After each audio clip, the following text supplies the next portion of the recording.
Então, uma boa tarde, boa hora do lanche para quem nos acompanha do Brasil. Perdão. Boa tarde para quem nos acompanha aqui da Alemanha. Tô tomando um chimarrão aqui e acabei de me engasgar com a erva.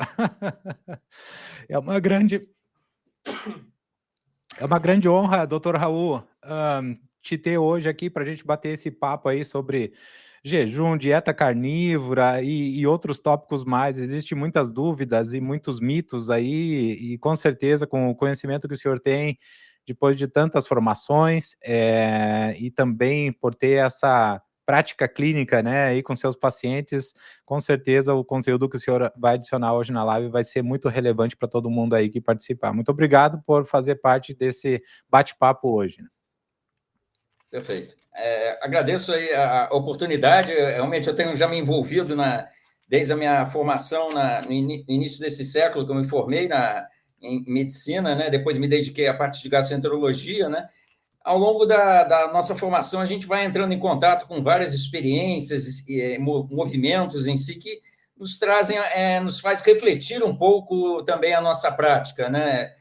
No primeiro momento, desde do choosing wisely, de a gente utilizar recursos de maneira mais construtiva e ser mais assertivo, né? E também depois o entendimento também da contribuição da dieta para a saúde gastrointestinal e as dificuldades, às vezes, de se extrair as melhores evidências e as limitações de estudos nutricionais, de avaliar o impacto da dieta e vários vieses que já vem consigo, é uma questão realmente que a gente deve estar sempre atento na nossa prática e busca das melhores evidências em relação à dieta e ações na parte de saúde, né? Doutor Raul, gostaria que o senhor começasse explicando mais ou menos para o pessoal aí como que o jejum intermitente ele impacta, na verdade, o sistema digestivo, né, na prática. Essa prática ela vem se consolidando. É claro que é interessante que, olhando historicamente, né, há um aspecto de questões religiosas em si, onde algumas evidências, as primeiras evidências que a gente começa a trazer de coisas que não são ainda efetivamente estudadas, é a observação de dados, né, ou de casos em si, né. Então, a gente tem no mundo oriental, no Oriente Médio, né, a área Arábia Saudita, as questões muçulmanos muitas vezes praticam o Ramadã. Então, começou a se observar que nessas populações em si, aquele mês, acho que é o oitavo, nono mês em si, que eles fazem durante 30 dias, né? O jejum no período onde, ao nascer do sol até o pôr do sol, né? Pacientes que eram diabéticos, tinham alterações da parte metabólica, havia uma melhora de algum desses parâmetros em si, né? O alívio em relação a alguns sintomas também, eventualmente gastrointestinais. Então, a partir dessa observação, né, e agora, mais recentemente, grupos, às vezes, não vinculados, muitas vezes também a centros universitários mais renomados, têm trazido à tona, seja a dieta cetogênica para quadros distúrbios neurológicos em si, parece também ter ganhado mais robustez. Então, isso vem vindo à tona. A questão gastrointestinal é interessante, que o jejum parece ter algum impacto interessante, alguns mecanismos que às vezes nós não damos grande destaque, que é o processo, por exemplo, de contratilidade, que acontece já a partir do estômago, da parte distal do estômago até os cólons, que é uma espécie de uma varredura que ocorre de ondas peristálticas que ocorrem nesse período de jejum, que ajuda a remover resíduos de todo o processo digestivo, né? Que talvez o jejum ao redor de 8, 10 horas talvez mostre como uma estratégia interessante nesse sentido, né? Então, é claro que a dificuldade também de se avaliar o impacto do jejum intermitente, a gente fala de diferentes modalidades. Tem estratégias que você faz jejum em dias alternados, outras que você faz a semana toda pulando, por exemplo, o café da manhã. Então existem diferentes estratégias e, às vezes, a comparação de estratégias diferentes não é tão simples assim, né? Perfeito. Eu sou muito curioso, eu sou engenheiro, né, de formação, mas acabei caindo nesse mundo de jejum e tal por conta da minha própria necessidade de saúde, né? E eu fiz alguns experimentos, doutor Raul, eu fiz uma semana de dias alternados, né? Alternate Fasting Days, o protocolo AFD, se não me engano, e depois eu comparei com uma semana de jejum contínuo também, né? Então eu vou comparando, tem os monitores de glicose e de corpos cetônicos, e vou tentando tirar um pouquinho de informação, mas a gente sabe que o estudo, na verdade, o sério tem que ser um estudo controlado, tem que ser um ensaio clínico randomizado de preferência, e envolve muito tempo e recurso, né, doutor Raul? Então, por mais que a gente fale de vários tópicos hoje que estão na moda de se falar, existem não muitos trabalhos como a gente gostaria que existissem para comprovar todas essas teorias e hipóteses que a gente vem vendo na mídia, né? Tem alguma evidência, doutor Raul, com relação à doença do refluxo gastroesofágico, alguma relação de algum protocolo do jejum com o tratamento dessa doença? Sim, a parte do refluxo é um tema que até eu tenho me dedicado agora, desde que eu passei na Universidade Federal de São Paulo, aqui, eu tenho me dedicado mais à parte de doenças gastrointestinais funcionais e trato digestivo alto, né? Então, eu tenho já tive a oportunidade de dar algumas palestras em algum congresso falando sobre medidas de estilo de vida ou estratégias não farmacológicas para a doença do refluxo, né? O jejum realmente intermitente ainda não é uma estratégia assim que esteja consolidada ou bem estabelecida nesse cenário, né? Mas realmente há evidências assim de trabalhos ainda preliminares, né? E até agora para essa live eu fui rever exatamente especificamente esse assunto, né? Realmente existem trabalhos ainda de 2023 para cá que começam a explorar especificamente esse assunto, né? Baseado em scores, com grupos ainda pequenos, de acompanhamento de 2 a 4 semanas, que às vezes é um tempo relativamente curto para um alívio assim mais contundente, quando a gente faz um tratamento farmacológico para a doença do refluxo, em geral, a média de tratamento são 8 semanas, por exemplo, 2 meses, né? Então, os trabalhos têm algumas limitações, né, com N's pequenos, mas mostraram melhoras de score, tanto da azia quanto da regurgitação, né? Esse mecanismo, talvez, do jejum não seja provavelmente relacionado à interferência na acidez gástrica e tudo, que a gente sabe que na doença do refluxo não há, grande parte dos pacientes não tem uma maior produção de ácido clorídrico, em geral, então parece um mecanismo mais provável seja ele aumentar a motilidade do esvaziamento gástrico de qualquer forma. Então, esses movimentos sistemáticos no período do jejum que faz esse processo de varredura, né? A gente sabe que o processo de digestão do estômago leva, em média, de 4 a 5 horas, né? Então, esses intervalos maiores podem contribuir para que não ocorra refluxo, às vezes, à noite, por exemplo. A gente sabe que a composição também, mesmo a hidratação, é importante também no jejum ao longo do tempo. A gente sabe que já há evidências de que bebidas com alto teor calórico têm um tempo de esvaziamento gástrico bem maior do que, por exemplo, no caso, se você beber água ou então líquidos com baixo teor calórico, né? Já tem estudos que tentam avaliar o tempo de esvaziamento em 1 hora, já mais de 50% com bebidas com baixo teor calórico, já bebidas com alto teor calórico, isso se dá talvez no dobro do tempo, por exemplo, né? Isso em média, né? Então, a gente sabe também que existem variáveis que interferem em relação a isso, por exemplo, né?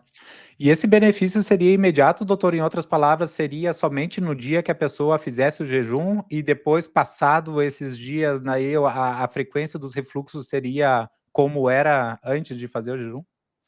Talvez esse benefício, se a gente for dentro de uma estratégia alimentar, que eu acho que quando o jejum intermitente se mostra mais efetivo, você tendo uma boa densidade proteica nas principais refeições, de qualquer forma, né? Redução de ultraprocessados, porque não adianta também. Eu considero que o jejum intermitente para as doenças gastrointestinais não é uma estratégia inicial. Diante de uma dieta ruim, de baixa qualidade, como um todo, o jejum não é uma boa estratégia, né? A gente vê que pacientes que não comem direito, almoçam às vezes às 3 da tarde, ter os horários regrados, isso também é importante para a qualidade do sono e também na parte do processo digestivo, né? Então, isso tem que ser feito de maneira estruturada e planejada, atrelada a uma dieta já bem trabalhada. Então, eu considero que o jejum intermitente é uma estratégia adicional, de qualquer forma, em si. A gente sabe que, às vezes, a própria associação com outras estratégias, como atividade física regular em si, que seja de leve ou moderada intensidade, também agrega valor nesse sentido, né? E até revisando esse tema ligado a refluxo, né? Eu achei interessante que saiu um artigo agora, desse ano, agora 2025, numa revista paquistanesa. A gente fala muito de medicina Ayurveda e outras. Existe também uma cultura também forte nessa parte. E saiu um artigo falando que no Alcorão também existe uma estratégia também que eles chamam Akron Lifestyle. Eu até fui apurar o que seria exatamente isso. Então, no Alcorão existe há 1.100 anos antes de Cristo, né, algumas passagens no Alcorão que fala que é sugerido uma espécie de um jejum de 10 horas, mais ou menos, que seria você pular o almoço. Você faria 2 refeições por dia, né, se hidratando naturalmente entre esses períodos, né, que mostrou um trabalho feito lá, né, onde talvez esse conceito seja, não é um estilo, estratégia estabelecida, mas eles propuseram e acompanharam durante 2 semanas. Pacientes fizeram o score de avaliação de refluxo, azia e regurgitação, né, e observaram realmente uma melhora significativa nesse curto período, de qualquer forma, né? Talvez eles explicam isso, talvez por essa questão do movimento. Então, pensando nessa questão desses movimentos sincrônicos que ocorrem no período do jejum, que faz essa mobilização maior de resíduos que fiquem no estômago, no trato digestivo alto, né? Talvez faça mais sentido do que fazer o jejum, talvez, matinal, né? Que você tem o almoço e o jantar no intervalo menor, talvez. Então, pensando nesse mecanismo, né? Talvez faça mais sentido para a doença de refluxo você pular o almoço, por exemplo, né? Talvez, né? Interessante, doutor, porque é a primeira vez que eu escuto isso. Na verdade, a gente que pratica jejum, geralmente a gente pula o café da manhã, que é muito mais fácil. Então, a janela de alimentação em si fica menor, né? Estratégia interessante nesse sentido, né? Pensando nesse mecanismo, né? Si. Muito legal, ótima dica aí. E sobre a esteatose hepática, doutor, o que se sabe hoje de relação aos benefícios do jejum com relação à redução dessa gordura aí? Assim, a esteatose hepática ela vem ganhando realmente maior importância em relação pela forte associação com síndrome metabólica, pré-diabetes ou resistência insulínica em pacientes ou que já sejam diabéticos de maneira geral, né? Então, é uma estratégia que vem também ganhando mais apelo como um todo, né? Talvez seja o cenário dentro da gastroenterologia onde talvez a evidência seja mais robusta de qualquer forma, né? Tem trabalhos agora tentando fazer meta-análise, agrupando as evidências, mostrando esses diferentes modelos de qualquer forma. A redução do peso talvez seja um impacto mais positivo, né? Alguns trabalhos tentam avaliar parâmetros inflamatórios, que são parâmetros mais simples de ser avaliados, mas às vezes isso não se reflete necessariamente em melhora em desfecho clínico favorável, né? A gente sabe, por exemplo, um fator inflamatório IL é interleucina 6, né? Se o paciente tem pouca massa muscular, um paciente que já tem obesidade e é inativo ou sedentário, provavelmente a IL-6 não vai mudar muito a despeito do jejum, por exemplo, né? Então, talvez a questão do jejum ele deve compor dentro de uma estratégia mais ampla, multidisciplinar nessa parte, né? Mas, realmente, as evidências preliminares em relação à redução de peso, de qualquer forma, parecem bem favoráveis em si, a redução da grelina, alguns parâmetros também do glucagon, parâmetros que parecem se refletir de alguma forma em redução do apetite e maior saciedade de maneira geral, né? Mas é o que eu falo, isso deve ser trabalhado dentro de uma estratégia nutricional agregada. Eu acho que o valor proteico da dieta, eu acho cada vez mais, independente dessas nuances em relação à cetogênica ou carnívora, eu acho que densidade proteica da dieta eu acho que é algo que é importante de ser trabalhado como um todo, né? A gente vê que o conceito que envelhecer, você ser frágil e ter pouca massa muscular, talvez seja uma visão que precise ser revista de maneira geral, né? Ser revista. Infelizmente, tudo requer um esforço considerável aí para a gente se manter saudável, né? Ativa quanto a isso, né? O pessoal, eu fiz um jejum de 10 dias, publiquei a minha experiência no canal do YouTube, enfim, o pessoal veio me perguntar que precisava emagrecer 10 quilos e tinham visto que eu emagreci 10 quilos no jejum de 10 dias, né? E aí eu perguntei como é que era a abordagem nutricional deles e tal, eles falaram, não, eu não tenho nenhuma abordagem, eu só quero fazer porque eu preciso emagrecer. Eu digo, não faça isso, vai ser a pior coisa que você pode fazer para você e para o seu metabolismo. Então o pessoal que já veio numa dieta baseada na pirâmide alimentar, né, que a gente conhece, e muitas pessoas ainda comem muito ultraprocessados, né, doutor Raul? Sim. E aí mergulham num jejum prolongado, aí vai ser complicado, né? Usando esse assunto, né, em relação à úlcera, doença ulcerosa péptica, né, que pode ser do estômago, gástrica ou do adenal, né, que tem relação com fatores também ambientais, como a bactéria do Helicobacter pylori, que pode estar presente no estômago, por exemplo, né? Mas parece que evidências sugerem que pacientes que não trabalham adequadamente a dieta, né, estudos feitos também no período do Ramadã mostram que às vezes pode ter piora de sintomas de dor epigástrica atribuível a questões talvez de alterações na secreção do bicarbonato, aí tem outras variáveis que interfiram, os mecanismos não parecem muito ainda tão claros, então realmente por isso que eu acho que o jejum tem que ser trabalhado obrigatoriamente com uma boa estratégia nutricional concomitante, né?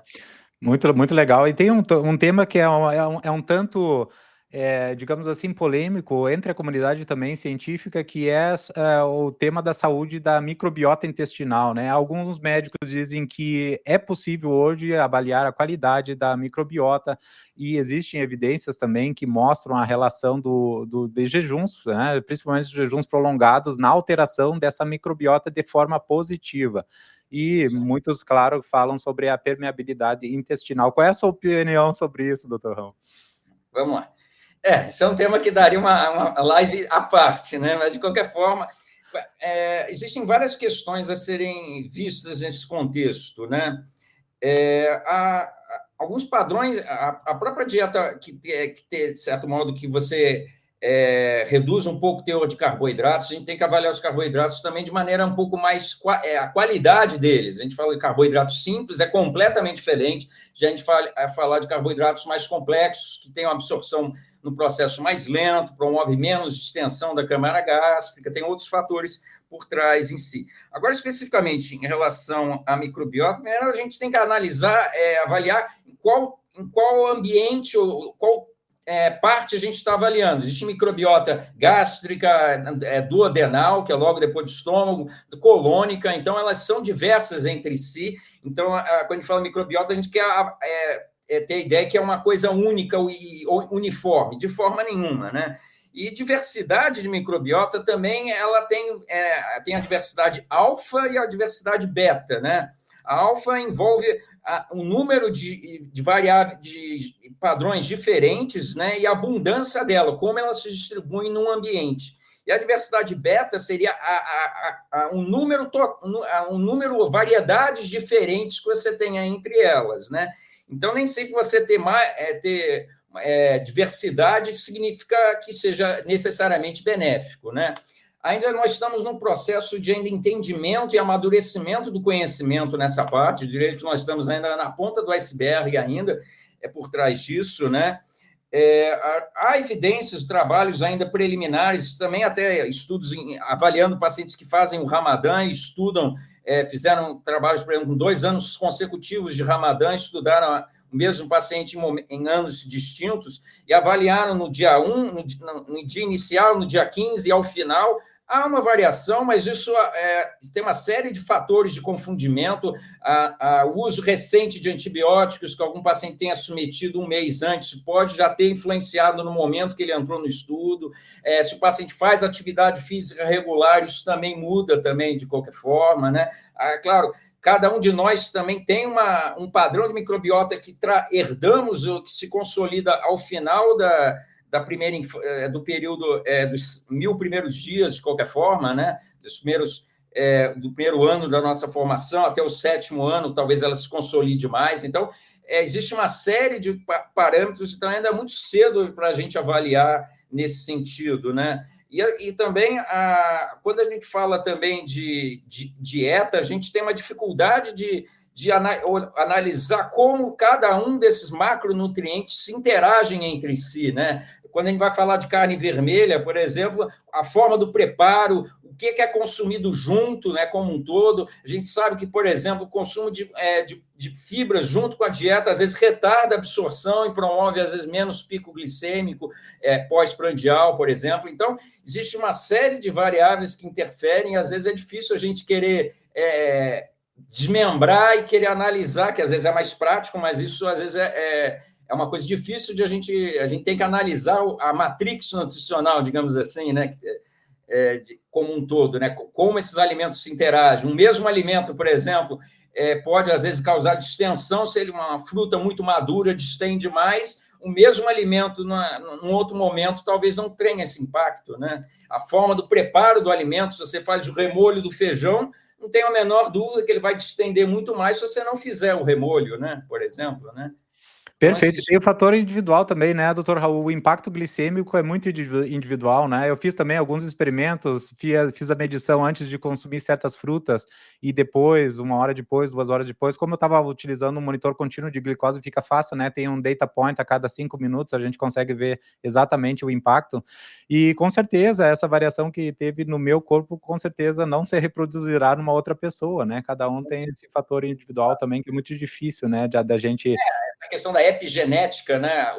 O impacto dos diferentes fatores, e muitas estratégias nutricionais, às vezes, como o próprio jejum, ela não é utilizada isoladamente, ela compõe dentro de uma estratégia mais ampla. Quando a gente vai mudar estilo de vida, é claro que, às vezes, no primeiro momento, você tem que focar e ser mais prático de começar por melhorar o sono, tratar a ansiedade, iniciar práticas meditativas, mas a ideia é que, e também na parte nutricional, a gente sempre tende a ampliar as ações, e aí você começa a ter interferência entre elas, e às vezes é difícil você isolar o real impacto do jejum dentro dessa estratégia mais ampla, por exemplo, né?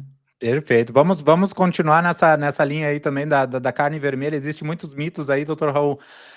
Um deles é se aumenta mesmo o risco de câncer coloretal, né? Então, eu gostaria de saber do senhor, o senhor é muito estudioso, o que os estudos mais recentes conseguem hoje já entender sobre esse tema e essa relação? Vamos lá. Essa aí já cai um pouco na questão da dificuldade de se avaliar de maneira mais clara o papel a questão da dieta, né? Grande parte do levantamento de dados e isso são limitações inerentes à questão, são baseados em inquéritos recordatórios alimentares, né? E a gente sabe o quanto que isso falho um pouco no recordatório de um ano, o que você comeu ao longo de um período prolongado. Pacientes, às vezes, omitem informações, ou às vezes não colocam, não refletem a realidade em si. Então, existe uma série de variáveis que impactam em relação a isso, né? Outra dificuldade também é que na literatura como um todo, né? Isso agora talvez já na comunidade científica já vem trabalhando um pouco nessa parte, que é a classificação adequada em relação ao que é carne processada, o que não, e não é. E muitos trabalhos ainda da década, especialmente da década de 90 até o início dos anos 2000, não fazia claramente essa distinção. Então, colocava carne vermelha todo mundo junto, misturado, né? E a gente sabe que fazer meta-análises, misturando coisas diferentes, trabalhos sem devida padronização de informações, né? Você acaba tendo resultados que não refletem ou não mostram efetivamente esses dados, né? Então, ao longo desse período, isso vem sendo melhor depurado e, realmente, a carne vermelha por si só, né? Mas a carne não parece agregar risco efetivo nesse sentido. E existem vieses também de confundimento, que às vezes é difícil a gente depurar, que o consumo de carne vermelha está associado também ao viés do paciente bem comportado, em relação a pacientes, às vezes, que têm um maior consumo. A gente vê na cultura, por exemplo, gaúcha e outros lugares também do mundo, às vezes a gente vê que as pessoas que consomem mais carne, se comparado com pessoas que consomem predominante uma dieta padrão mais plant-based ou um pouco mais vegetariana, em geral, o índice de tabagismo nessa população é maior, eles em geral, também são mais sedentários, então, às vezes, e os trabalhos, muitas vezes, não conseguem efetivamente depurar a influência desses vieses, que qualquer estudo, de maneira geral, a gente tenta depurar esses elementos, mas alguns são inevitáveis como um todo, né? Existem fórmulas, estratégias de você tentar minimizar esse impacto, mas eu acho que o grande problema dos trabalhos, em grande parte deles, é a não padronização em relação ao que seria carne processada. Então, embutidos, de maneira geral, mortadela, salaminho, esses alimentos, efetivamente, né, no âmbito geral, parecem impactar decisivamente nesse sentido, né? E evidências em modelos animais é interessante para levantar hipóteses, mas por mais que eu entenda que os modelos de animais, especialmente em ratos, são extremamente práticos e utilizados, e vão continuar sendo utilizados como principal estratégia, nós temos que ter um certo cuidado na hora de transportar uma evidência em um modelo animal para a vida prática, né, como um todo. Né? Mas realmente as evidências nesse aspecto, em relação ao aumento de câncer coloretal, têm sido melhor estabelecidos em relação a carnes processadas, de maneira geral, né? Mas se a gente fala como carne vermelha como um todo, eu acho que isso aí realmente aí fica um pouco enviesado no âmbito geral, né? Muito, muito, muito interessante. Eu como engenheiro, eu sei como é difícil pegar um sistema multivariável aí, multidimensional, e testar só uma das variáveis, né, doutor Raul? É muito complexo, não é tão simples quanto a gente imagina. Idealmente, a gente pegaria todo mundo que tem assim, os mesmos hábitos alimentares, né, a mesma prática de exercício físico, o mesmo DNA, ou muito próximo do DNA do outro, eventualmente irmãos gêmeos aí. Você montar um trabalho de prospectivo, controlado, algo que, às vezes, por exemplo, incidência de câncer coloretal pode passar décadas, um pólipo ainda com uma displasia de baixo grau pode levar, às vezes, 15, 20 anos, e muitas vezes nem evoluir para um câncer, né? Então, não vai ser um acompanhamento de um ano que vai te dar essa informação, você precisaria de um acompanhamento populacional, que claro que existem algumas países no mundo, como Suécia, que fazem cadastramento, mas isso, grande parte dos dados, às vezes, você não tem essas informações da parte dietética tão bem depurados de maneira geral como um todo, né? Na sua opinião, doutor Raul, por que muitos médicos ainda, oncologistas, ainda recomendam a remoção da carne vermelha para os pacientes que estão passando um tratamento, por exemplo, de câncer de próstata?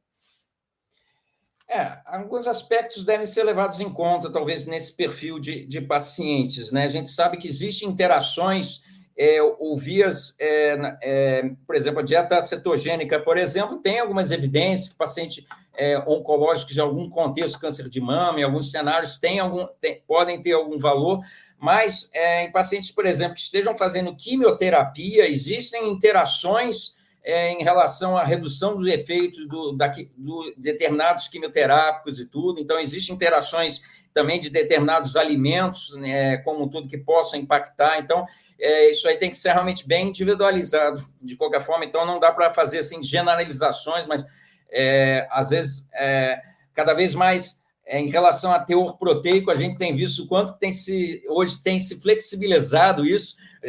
A gente tinha um conceito, quando eu me formei também, que pacientes com cirrose hepática avançada deveriam restringir proteína, e mesmo hoje renais crônicos também, no âmbito geral, esse conceito também já vem sendo revisto, que o impacto da sarcopenia, ou seja, perda de massa muscular, talvez seja suplante a questão de você querer restringir proteína de maneira assim, mais contundente, né? Então, a gente vê que certos conceitos, ao longo do tempo, começam a ser revistos, né, em si. Essa é a beleza da ciência, né, doutor Raul? Não existe uma verdade absoluta, a gente sempre tem que ficar estudando os últimos estudos aí e se atualizando, né? Porque, às vezes, né, por mais que a gente tente se prender a vieses principais, existem outros que a gente nem está levando em conta, né, em si, que também influenciam, né? Com certeza. Doutora, eu gostaria que o senhor comentasse um pouco qual o papel dos nitritos e nitratos, né, nas carnes processadas, e talvez fazer um link aí com esse tópico do câncer também, por favor. Assim, realmente, a questão desses elementos que se podem se acumular em carnes, às vezes, que ficam um longo período, ou que tem um processo de aquecimento mais acelerado, em altas temperaturas, talvez isso impacte como um todo, né? Mas é claro que os estudos também trazem consigo influências, né? A questão de como esse alimento é consumido, você tem fatores que podem neutralizar, então os polifenóis que estão presentes em vários alimentos, às vezes que são consumidos junto com a carne, podem, em parte, às vezes, neutralizar o impacto disso, né? Claro que os modelos animais ajudam a gente a ter uma ideia de concentrações, fatores, mas realmente talvez o melhor consumo da carne não seja ela tão bem passada, talvez ela no ponto, eu diria, talvez seja a carne ideal, no caso carne vermelha, a ser consumida no âmbito geral, né? Interessante. Eu acho que o meu gosto é parecido com o dos franceses. Eles gostam da carne bleu, né? E eu também, para mim, é 1 minuto de cada lado e tá pronto. Exatamente. Dar uma selada talvez seja o ponto ideal, de qualquer forma.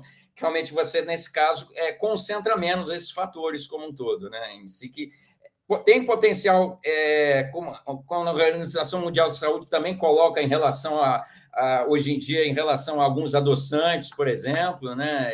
Talvez, mas é claro, talvez tenha que ter uma alta concentração que não seria que não é utilizada numa rotina usual, né? Mas realmente talvez o cuidado do preparo do alimento, né? Junto com o prato, onde os outros componentes se impactam em relação a isso, né? Uhum. Agora a pergunta que eu vou fazer para o senhor não estava no nosso roteiro, já peço desculpas por isso, mas é uma curiosidade minha. O senhor segue alguma estratégia de alimentação bem clara, um plano estratégico, ou o senhor tem uma abordagem mais flexível? Não, eu acho que como grande parte do grupo da Rebelião Saudável, eu também comecei a me inteirar um pouco do padrão, papel da dieta como um todo, através do blog do Dr. Souto, né? Sim. Então, eu acho que foi uma fonte em si, nessa época, quando a internet ainda não tinha, hoje já, informações de maneira mais agregada, estruturada, né? Eu acho que ele é uma referência para todos nós, apesar de hoje em dia nós temos talvez alguma certa divergência. Eu passei a adotar um estilo de dieta low carb, né? Em si, eu cheguei a fazer um curso que ele manteve durante um período também, né, dessa parte, apesar de eu não lidar com pacientes diabéticos, né, pacientes com esteatose hepática também não são referenciados em si para avaliar. Então, é uma estratégia realmente bem interessante. Infelizmente, a ADA também, a Associação Americana de Diabetes, de qualquer forma, ainda que de maneira um pouco tímida, hein, nessa último guia, já de qualquer forma já abriu, já se flexibilizou e mostrou realmente que, apesar das limitações e evidências, é uma estratégia interessante, né? A cetogênica, eu confesso que realmente eu acho que no contexto, talvez, de doenças neurológicas, né, em si, realmente já tenho visto colegas neurologistas com alguma experiência bem interessante em relação ao seu papel como um todo, né? Então, acho que talvez a estratégia low carb é o que eu passei a adotar. Antes eu tinha o hábito de todo café da manhã comer pão, presunto e o queijo. Às vezes, ao longo do tempo, hoje eu já tenho revisto um pouco mais esse conceito em relação a isso, né? E também a gente tem que ter um certo cuidado em não se prender muito a que a gente vê hoje nas redes sociais, a terrorismo nutricional em relação às vezes, é claro que a redução do glúten na dieta é uma estratégia interessante, mas eu acho que também a gente tem que ser um pouco qualquer radicalismo em si, eu acho que às vezes especialmente em se tratando de dieta, a gente tem um pouco de cuidado para não cair no perigo das dietas muito restritas das mais diferentes formas como um todo, né? Não, perfeito. Eu também comecei na low carb, fiz cetogênica, carnívora, fiz a Lyo Diet, né, que é só de ruminantes. Experimentei quase tudo e hoje a gente fica, na verdade, eu fico mais ou menos oscilando, né? Eu sou mais para carnívora, então assim, na semana eu tento me alimentar mais animal-based, né? Nem diria carnívora restrita, porque eu introduzo algumas frutas, alguns vegetais, abacate, eu gosto muito. Sim. Enfim, mas eu concordo plenamente com o senhor, eu acho que as pessoas, para entenderem certas estratégias nutricionais, elas gostam muito de clareza, de orientação, pode isso, não pode isso, pode isso, não pode isso. As pessoas me perguntam se pode limão num jejum, eu digo, se pode, por que não poderia limão? Qual o problema do limão? Então, eu acho que as pessoas ficam querendo ter um direcionamento bem claro, mas, na verdade, a gente sabe que existe uma nuance aí, né, doutor Raul? Sim, claro. Mesmo água também, nós devemos nos hidratar no período do jejum, durante todo o dia, mas se você beber uma quantidade excessiva de água, também pode também trazer problemas, né? Então, todas as medidas ou práticas, eu acho que a gente... É claro que, às vezes, eu percebo que alguns profissionais se apegam... É claro que quando começa a se dedicar a um tema, a gente acaba não tendo a visão macro de que aquela questão que one size not fit at all, um tamanho não serve para todos. Então, acho que a gente tem que ter a visão que, você até botou na pauta a questão de dieta carnívora e doença inflamatória intestinal, né? Aquele relato de 10 casos, né? Comentando um pouco sobre isso, eu acho que são casos em si parecem interessantes como um todo, né? Mas o que chama atenção é que nenhum dos casos você tem formas complicadas, né? E formas graves de maneira geral. Claro que alguns dos casos eram pacientes que já estavam usando algumas terapias mais modernas, um pouco mais em si, mas você não tinha doença assim grave em si presente, com um quadro que tenha uma inflamação muito exacerbada. Eu acho que é uma estratégia que pode compor, talvez, no contexto de uma doença já em remissão em si, tá? Mas eu acho que o papel da dieta, ou a dieta ideal na doença inflamatória intestinal, é uma questão ainda que não dá, os pacientes são diferentes entre si, cada vez mais a gente tem avançando no conhecimento que existem diferentes vias inflamatórias envolvidas. Então, não é a doença, seja a doença de Crohn retocolite, ela não é igual em todo mundo, né? A forma de apresentação, o acometimento difere, seja a área acometida e características. Então, talvez haja uma grande dificuldade, eu acho que a gente tem que ter um certo cuidado em relação a esse tipo de estratégia no contexto de uma doença que já de intensidade leve ou que já esteja em remissão. Talvez é uma estratégia que pode compor, né? Essa questão a gente vê também, eu acho que a fibra é um elemento importante na nossa dieta, mas talvez eu acho que também a ideia é que todo mundo precisa ter 25 gramas de fibra na dieta. Eu acho que também não é uma estratégia que a gente vai encarar de forma universal, né? Como um todo. Não, perfeito. Na verdade, o que nos move, né, doutor Raul, é quando a gente conversa com pessoas que passaram por certas doenças, né, por exemplo, a síndrome do intestino irritável, adotaram uma carnívora e melhoraram significativamente. Claro que isso não quer dizer que isso vai servir para todo mundo que tem a síndrome do intestino irritável, a gente sabe disso, mas pelo menos é um relato interessante, né, que desperta a curiosidade da pessoa de ir atrás de profissionais, né, que trabalham na área para receber uma orientação mais... O mecanismo por trás talvez seja a redução dos chamados FODMAPs, né, desses carboidratos mais fermentados. Então, num primeiro momento, às vezes a retirada de grãos da dieta é interessante, né, para evitar esse bloat, essa distensão, né, que muitos pacientes às vezes têm. Mas isso não significa que os grãos vão definitivamente não fazer parte da dieta daquele paciente, né?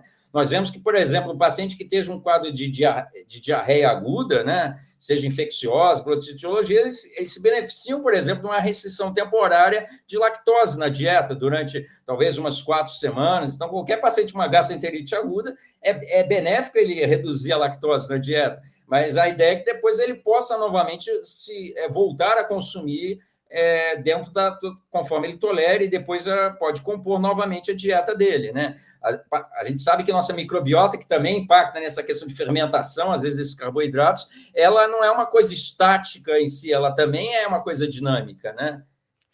Outra questão que a gente comentou sobre microbiota, só teria um pouco mais de cuidado em relação à questão da dieta carnívora, por exemplo, pensando em diversidade microbiota, talvez em pacientes mais idosos, acima de 70 anos.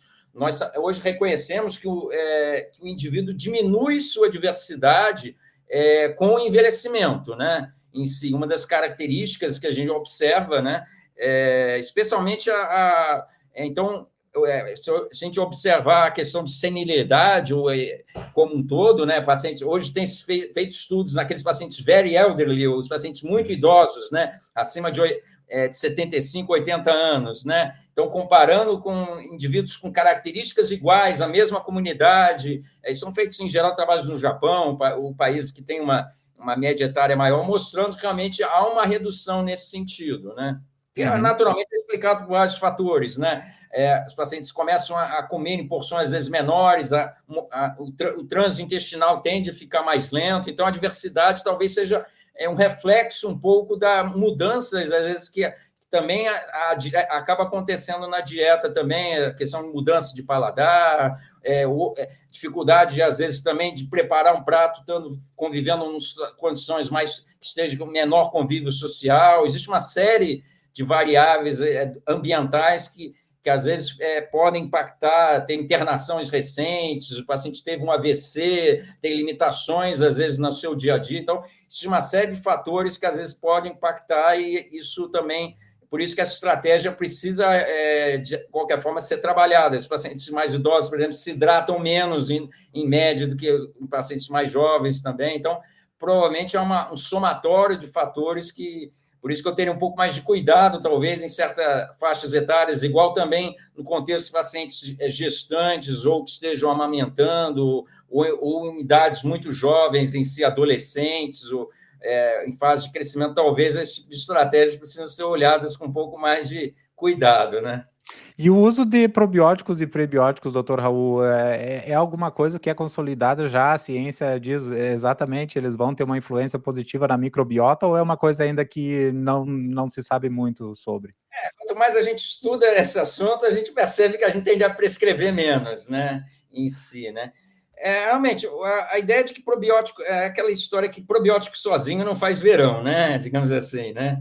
Então, isoladamente, realmente, apesar de a gente ver, eu vejo dentro, nutricionistas têm a tendência de prescreverem dentro de uma estratégia auxiliar, em pacientes que tenham um quadro diarreico agudo, ou no contexto que estejam com quadros diarreicos durante o uso de antibiótico, parece como é uma coisa relativamente segura, né?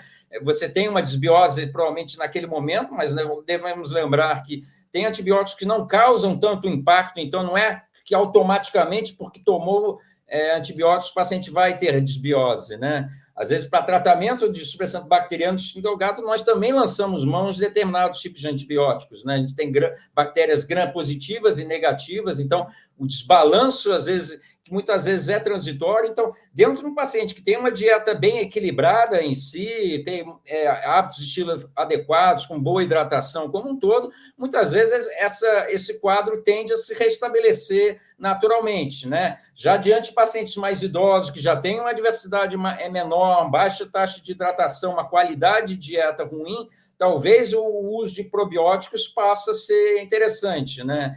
Mas a grande dificuldade é a gente ser assertivo e achar que um grupo isolado, né? Quando a gente fala de lactobacilos, que, por exemplo, a gente está falando de um padrão, né? Mas existem dezenas de lactobacilos diferentes. A gente tem que falar nome e sobrenome, né? Em si Então, eu hoje cada vez mais valorizo os prebióticos, que basicamente a qualidade que está por trás é a qualidade da dieta, do que propriamente o uso de probióticos, né? O prebiótico seria, na verdade, a alimentação das bactérias boas do nosso organismo. Sim, você, digamos assim, para a gente, a analogia que eu faço por exemplo, para você ter uma boa plantação, você precisa usar adubo, né? Não é só jogar semente, né? No terreno baldio, se você jogar a semente no meio do mato, não vai germinar, né? Então, o probiótico sozinho, né? Tanto que o conceito tem mudado. Hoje já existe pós-bióticos em si, não é uma coisa para a gente utilizar assim. O butirato, por exemplo, que é produzido na dieta cetogênica e também no contexto também de vários outros padrões dietéticos também, que é útil para nutrir os enterócitos, por exemplo, reduzir a permeabilidade intestinal. Hoje é possível, ainda tem um custo alto, não é uma coisa assim muito acessível, né, pela questão de produção, mas hoje já se fala talvez uso de pós-bióticos ou simbióticos, onde você tem os dois componentes juntos, né? Mas o problema é que, às vezes, a forma de manipulação desses elementos também impactam decisivamente também. Então, a gente vê que isso, como é um suplemento, né, os processos de produção disso, às vezes, não são uniformes, então a gente não sabe o quanto da qualidade daquele produto está sendo produzido, a forma de dispensação também, que, às vezes, se passar pelo estômago e abrir a cápsula, pode isso se perder. Então, existem várias questões, às vezes, por trás que dificultam e talvez, apesar de ser um produto extremamente seguro, com baixos riscos de efeitos colaterais, né, na maior parte das vezes ele acaba não tendo efeito assim tão esperado como a gente gostaria de ser assertivo e agir exatamente no local que você gostaria, né? Se alguém tem dúvidas sobre a saúde da microbiota hoje, doutor Raul, qual seria o exame mais aí preciso, mais informativo sobre a saúde intestinal do indivíduo que a gente tem disponível para nós? Nós temos estudos mais simples, né, que acho que são mais práticos para ser utilizados hoje no dia a dia, né, como o corpológico funcional, por exemplo, né, que é um método que analisa o teor de gorduras e outros elementos que possam estar presentes ali, né. Há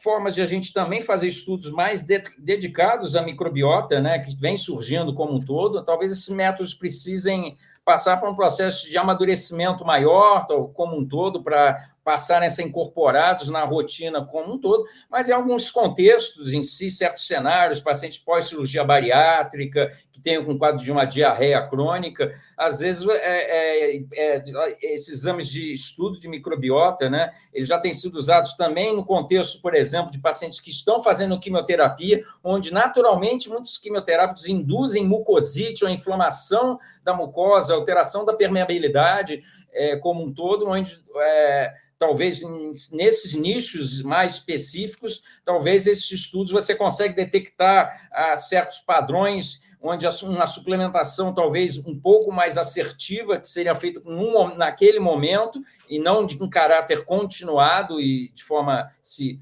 propor para outros contextos, né? Talvez seja... Então, talvez, acho que na oncologia, em tratamentos quimioterápicos, talvez esses pacientes onde quadros de sintomas gastrointestinais, volta e meia nós somos convocados para tentar, de alguma forma, interceder ou ajudar nos pacientes que estão fazendo quimioterapia. Então, talvez, eu acho que nos dias atuais, talvez seja o cenário onde talvez... mas isso ainda não é uma coisa que também deva ser feita em todos os casos, né? São exames que têm custos elevados e, às vezes, isso não vai ser um fator decisivo num grande número de pacientes, né? Então, a gente tem que ter um pouco de análise crítica em relação a esses métodos que a gente vê um certo apelo em relação a ver na mídia em relação a alguns desses testes, né? Mas a gente tem que ter um pouco de cuidado em relação a sua real aplicabilidade nos dias atuais, né? A maior dificuldade que eu acho, que eu sinto individualmente em utilizar suplementos é que o uso dos suplementos não me dá um cenário que eu possa dizer realmente eu me sinto melhor ou não, esse suplemento não me fez bem. E como, por exemplo, falando de vários suplementos diferentes, um exemplo simples, né, vitamina D3, K2, né, eu sei que a gente deve manter níveis altos, eu faço o exame todo ano e eu tento manter dentro de uma determinada margem, se tiver abaixo eu adiciono, se tiver muito alta, eu dou uma reduzida. Não que seja ruim ter vitamina D3 alta, pelo pouco que eu sei, mas eu sinto essa necessidade, doutor Raul, de dizer assim, me sentir bem com esse suplemento, ou não, esse suplemento não é algo que eu vou tomar. E, em contrapartida, quando eu faço uma alteração da minha nutrição, dos alimentos que eu consumo, eu percebo imediatamente, principalmente quando eu volto a introduzir carboidratos que eu não consumia há tempos. Um exemplo é um doce, né? Pega um doce, um brigadeiro, não como há anos. Se eu comer hoje, eu sei que amanhã eu vou estar mal. Um brigadeiro, 2 brigadeiros, porque hoje o meu metabolismo já está adaptado mais a uma low carb cetogênica carnívora. E eu acho, né, doutora, que ele vai, de certa forma, entendendo isso e vai mostrando, né, que ele não está confortável, né, com esses hábitos antigos. Um pouco desse fenômeno quando nós viajamos ou vamos para outro país, a gente muda os horários, come comidas, às vezes... muda padrões alimentares que não estamos habituados, né? A gente acha que tem aquele jet lag, aquele brain fog, às vezes, só para a questão de ter perdido horas de sono durante o voo, por exemplo, né? Mas a qualidade, a mudança também da dieta, né? Talvez quando a gente vá para para países orientais, onde às vezes tem uma cultura de alimentos que nós não estamos habituados, por exemplo, a gente vê na cultura, por exemplo, coreana, onde tem um alto consumo de alimentos fermentados, que no nosso meio não é algo assim muito difundido, né? Por exemplo, e às vezes, apesar disso também ser benéfico, isso nem todos os pacientes se adaptam tão bem. A gente vê, por exemplo, eu cito o exemplo também da kombucha, né? está Ah, se é. popularizando entre nós, em pacientes com sintomas gastrointestinais assim, ativos, não é, provavelmente, apesar de aquilo ser passado, é rico em probióticos, em vários elementos, ele se traz consigo também ele é rico também, às vezes, um certo teor de histamina, que às vezes pode desencadear sintomas gastrointestinais, como toda bebida mais fermentada, né? Então, certos alimentos ditos benéficos, né? Às vezes, em certos contextos, têm que ser individualizados, né? É, não, perfeito. E uma coisa que eu acho super interessante, doutor Raul, é que certas pessoas parecem ser mais fortes ou mais flexíveis com relação à introdução de novos alimentos, né? Um exemplo que eu dou, o trabalho que eu fazia até então era uma empresa internacional, a gente fazia muitas viagens para a Índia, né, durante o ano. E vários colegas meus aqui, alemães, foram comigo e ficaram nos primeiros dias internados, ou ficaram no hotel porque tiveram problema de digestão, a conta dos alimentos que eles consumiram, às vezes até uma pimenta diferente, alguma coisa assim, eles passaram mal. E eu, na verdade, nunca tive esse tipo de problema, e a pergunta que eu me faço é, quais são os fatores que influenciam a você ter um sistema mais robusto, mais forte e menos suscetíveis a problema, e quais são os fatores, na verdade, os opostos a isso? Existe alguma coisa, alguma regra simples assim? Talvez essa questão da microbiota pode, em parte, talvez explicar, né? Isso não, então, existem padrões em si. É claro que a dificuldade de se estudar a microbiota envolve a questão de, basicamente, a gente estuda a nossa microbiota colônica, né? Que é o que grande parte nós temos, né? Estudar a microbiota do intestino delgado, a gente teria que, por endoscopia, pegar o aspirado. Então, essa é uma dificuldade, mas talvez a gente sabe que vários alimentos e temperos são utilizados na Índia, são ricos em capsaicina, né, que é um alimento que às vezes pode desencadear, ter estimulações a nível do trato gastrointestinal. A gente fala tanto em receptores de serotonina a nível do sistema nervoso central, mas eles estão em maior concentração, muito maior em todo o nosso trato digestivo, né? Então, por isso que, às vezes, certas mudanças de padrão alimentar em viagens, a gente, às vezes, não pode se empolgar, né? Então, às vezes, essas diarreias do viajante passam um pouco por isso, né? Em si. Então, a gente sabe que a conservação de certos alimentos, então, consumo de peixes crus, por exemplo, que é da cultura oriental, muitas vezes, a gente sabe que os peixes, de maneira geral, dependendo de algum descuido no seu preparo, né, dele ficar um longo tempo sem refrigeração, ele pode ter um acúmulo maior de histamina e desencadear uma reação alérgica, né? Uma reação escambroide, né? Que é comum com peixes de águas frias, por exemplo, né? Como um todo. Então, são fenômenos que, às vezes, apesar de alergia alimentar não ser algo tão relevante na nossa prática, né? Em viagens, às vezes, a gente tende a não se ater ao cuidado em relação ao preparo dos alimentos, mas, às vezes, isso pode fazer toda a diferença nesse sentido, né?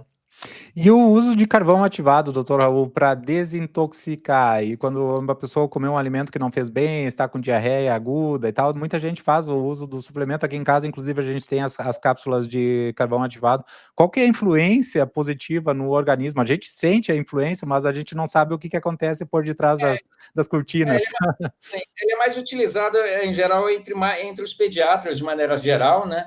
Provavelmente o mecanismo ele parece contribuir, às vezes, para a melhor produção do muco, que é uma coisa que, às vezes, como tudo em excesso, ele é um problema, mas que, às vezes, umas diarreias mais que você tem diferentes padrões, pode, às vezes, nem sempre ser tão benéfica, mas ele parece, de alguma forma, reduzir a permeabilidade intestinal. É um produto que tem um perfil de segurança bem interessante, né?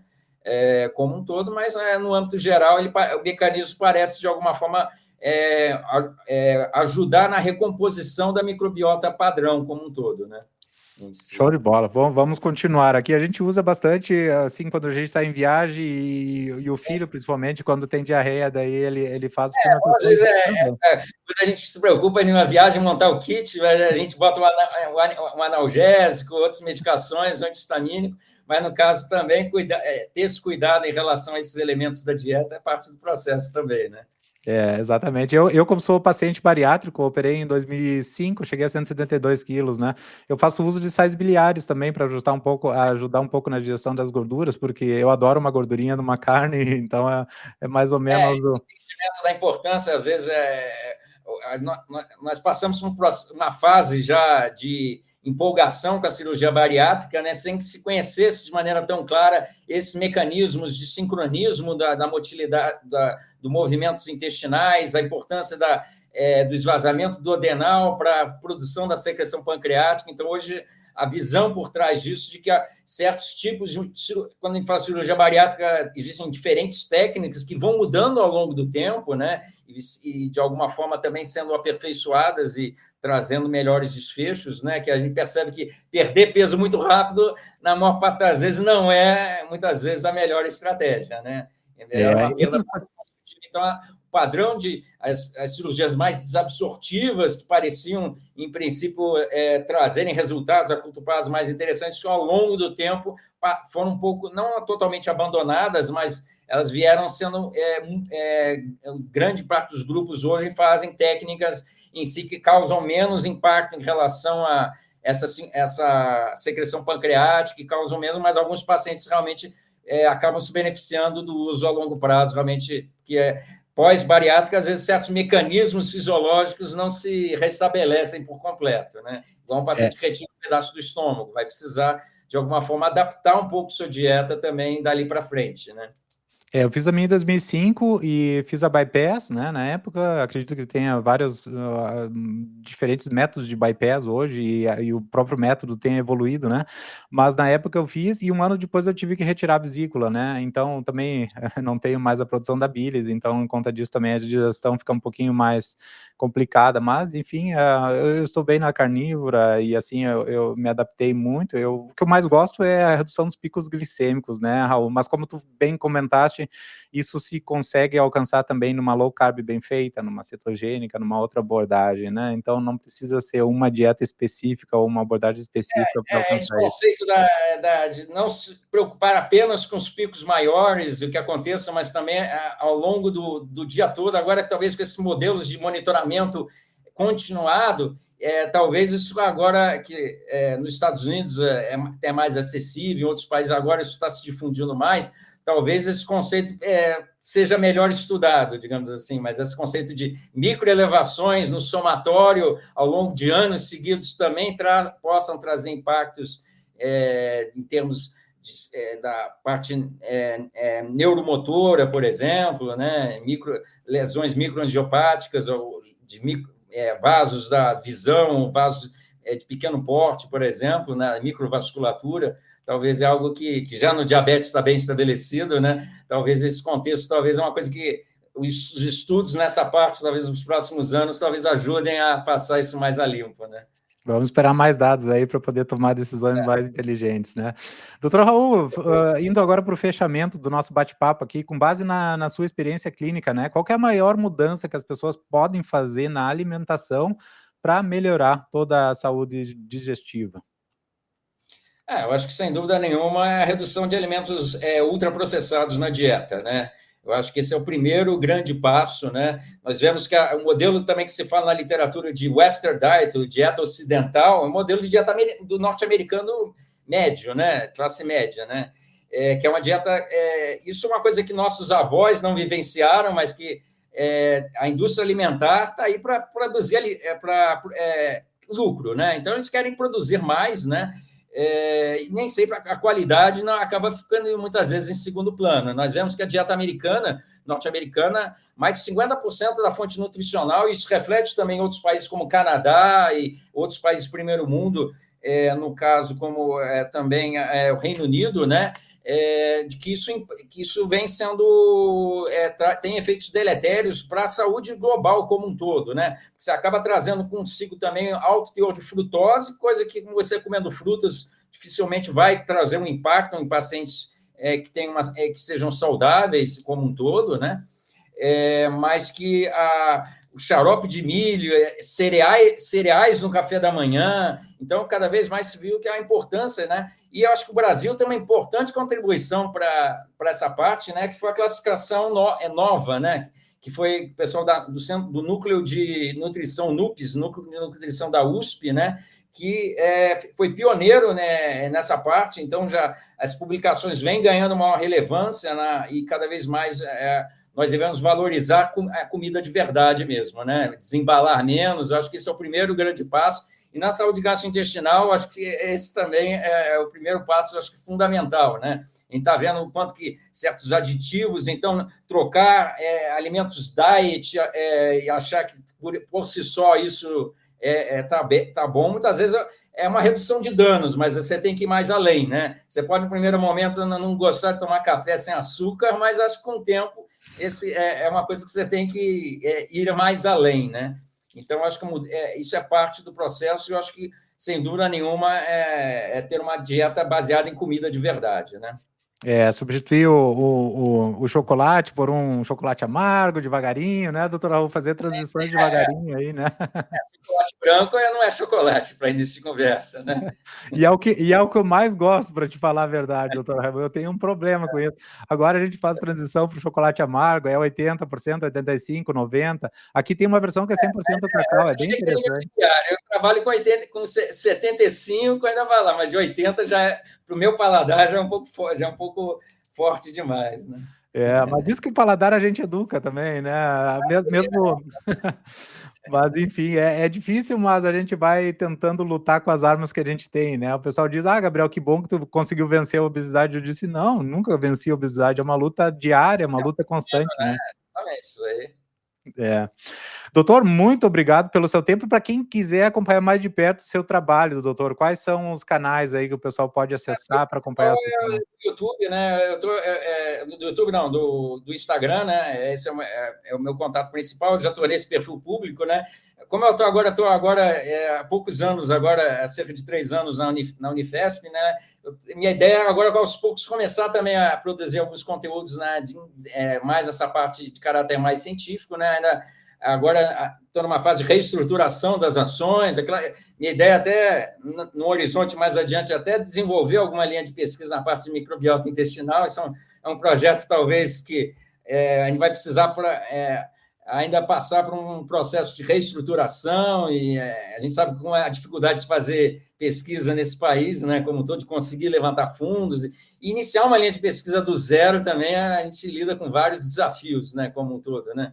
A gente sabe que, infelizmente, fazer ciência nesse país ainda, por questões outras, não é uma prioridade, né? Mas a gente sabe o quanto que é importante, por mais que a gente reconheça as limitações, os vieses que o método científico tenha, né? Ele é a principal ferramenta de nós nos mantermos curiosos e buscar ter uma visão mais assertiva e adequada, né? Diante hoje nós vemos o excesso de informações de formas desencontradas, o imediatismo de ter informações, né? Mas acho que é importante nós, de alguma forma, eu acho que seu trabalho também ajuda nesse processo de sedimentar e estruturar um pouco melhor diante de tanta informação que nós somos bombardeados aí no nosso dia a dia, né? Muito obrigado de novo, doutor Raul. Vai ser um prazer aí participar de algum desses projetos. Se precisar de cobaia, de paciente bariátrico aí, me contata. Eu sou um experimentador. Essa semana eu estou fazendo o hack, the potato hack, o hack da batata, porque eu quero observar aí o que acontece com relação à minha saúde intestinal também, se vai ter alguma alteração ou não.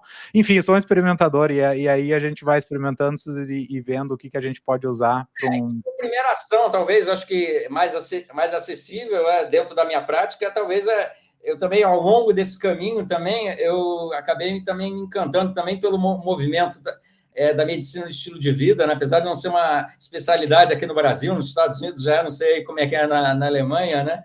Mas eu concordo, ela tem um viés um pouco plant-based, né? Mas acho que a gente sabe que Harvard e outras instituições, às vezes a gente vê que no meio científico, às vezes não existe muita conversa, há pouca oportunidade para se discutir essas diferentes visões, né? Às vezes a gente sabe a dificuldade de conciliar visões, às vezes um pouco divergentes em vários aspectos, né? Mas a gente vê que no meio científico, às vezes, as discussões acabam...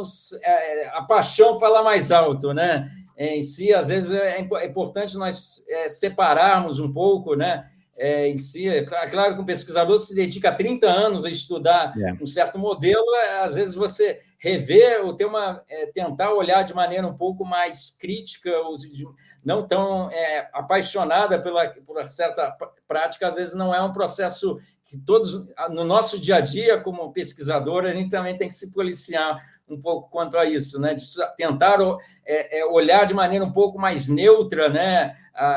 E ter uma visão mais ampla de todas as questões variáveis e não ficar simplesmente dizendo se isso é saudável ou não é e tentar analisar o contexto, né, como um todo, né? E o senhor falou de forma bem clara, né? As pessoas se especializam em áreas diferentes, então a gente tende a achar que aquilo lá é o melhor conteúdo que a gente pode entregar para as pessoas, né?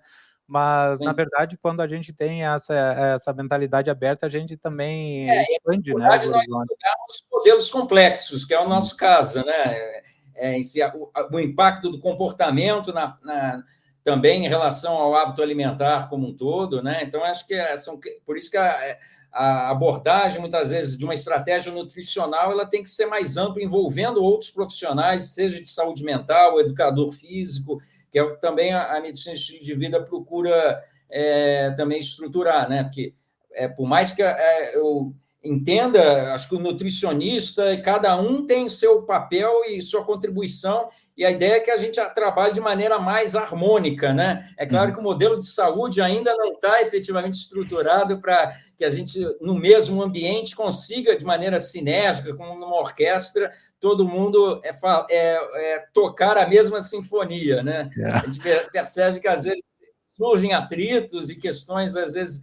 E nós percebemos que também na formação das faculdades de nutrição, o quanto que também certos conteúdos, às vezes, não efetivamente explorados, ou também durante na minha formação como médico também, a questão nutricional ainda não tinha a importância que hoje nós efetivamente damos a ela, né? E por isso que nós temos que estar sempre, sermos curiosos e ir buscar atrás sabendo das limitações que a ciência tem, naturalmente, né? Mas que ela é a melhor ferramenta para nós efetivamente construirmos e orientarmos adequadamente nossos pacientes, né? Com certeza, com certeza. É através da observação que a gente pode tomar decisões melhores, né? Não através do achismo, né? E defesa de crenças, sejam elas qual forem. Doutor Raul, muito obrigado pelo bate-papo. Foi um prazer conhecer o senhor virtualmente. Quando estiver no Velho Mundo, avisa nós aí, eu vou te receber com um churrasquinho gaúcho aqui na Alemanha. Tá, tranquilo. Um abraço. Um Até uma abraço, próxima. fiquem com Tchau, Deus. tchau. Tchau, tchau.